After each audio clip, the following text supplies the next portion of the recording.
തെരഞ്ഞെടുപ്പിന് വേണ്ടി എണ്ണയിട്ട യന്ത്രം പോലെ പ്രവർത്തിക്കുകയാണ് ഭാരതീയ ജനതാ പാർട്ടി. അമിത്ഷാ കഴിഞ്ഞ പ്രാവശ്യം കേരളത്തിൽ വന്നപ്പോൾ പറഞ്ഞ കണക്കുകളുടെ ഒരു രീതി അനുസരിച്ച് 2026 കേരള BJP പിടിക്കുമെന്നൊന്നും ഞാനിപ്പോൾ വിശ്വസിക്കുന്നില്ല. പക്ഷേ they will improve the vote share. Lok Sabha തെരഞ്ഞെടുപ്പിൽ ലഭിച്ച 19% വോട്ട് ഷെയർ ആവർത്തിക്കാൻ കഴിഞ്ഞാൽ തന്നെ പരമ്പരാഗത സമവാക്യങ്ങൾ മാറി മറിയും. നിയമസഭയിൽ ലോക്സഭാ തെരഞ്ഞെടുപ്പ് is A different ball game. നിയമസഭാ തെരഞ്ഞെടുപ്പിൽ BJPക്ക് യാതൊരു സാധ്യതയും ഇല്ല എന്ന് അറിഞ്ഞുകൊണ്ട് തന്നെ വികസനത്തിനൊരു വോട്ട് ആ രീതിയിൽ BJPയെ പരീക്ഷിക്കാൻ കുറച്ചു പേരെങ്കിലും തയ്യാറാവും.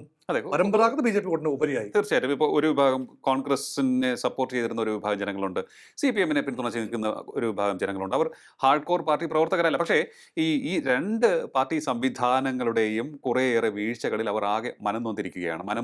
അതോടൊപ്പം തന്നെ തരൂരിനെ കോൺഗ്രസ് പാർട്ടി കൈകാര്യം ചെയ്ത ഒരു രീതിയോട് വിയോജിപ്പുള്ള ആളുകളുണ്ട്. തരൂർ അഡോപ്റ്റ് ചെയ്യുന്ന ഈ ലൈനാണെങ്കിൽ why can we adopt same line? ഒരു വിഷയ അധിഷ്ഠിതമായി കാര്യങ്ങളെ കാണുക. അന്ധമായ BJP വിരോധമല്ല, അന്ധമായ UDF അനുകൂല LDF അനുകൂല നിലപാടല്ല, മറിച്ച് ചിന്തിച്ച് വോട്ട് ചെയ്യുന്ന ഒരു വിഭാഗമുണ്ട്. Merit of the candidate, merit of the argument rate, പ്രകടനപത്രിക നോക്കി തന്നെ വോട്ട് ചെയ്യുന്ന ഒരു ചെറിയ വിഭാഗമെങ്കിലും കേരളത്തിലുണ്ട്. ഇതിന്റെ എല്ലാം പ്രയോജനം BJP ലഭിക്കും, പ്രത്യേകിച്ച് ക്രൈസ്തവ. കാരണം മറ്റ് കമ്മ്യൂണിറ്റീസ് ഓൾമോസ്റ്റ് സെറ്റാണ്. കാരണം ഈഴവ കമ്മ്യൂണിറ്റിയിലേക്ക് നല്ല രീതിയിൽ ഭാരതീയ ജനതാ പാർട്ടി ഇൻറോഡ്സ് ഉണ്ടാക്കി എന്നത് നിസ്സംശയം പറയാം. That is eating in to the traditional vote base of LDF.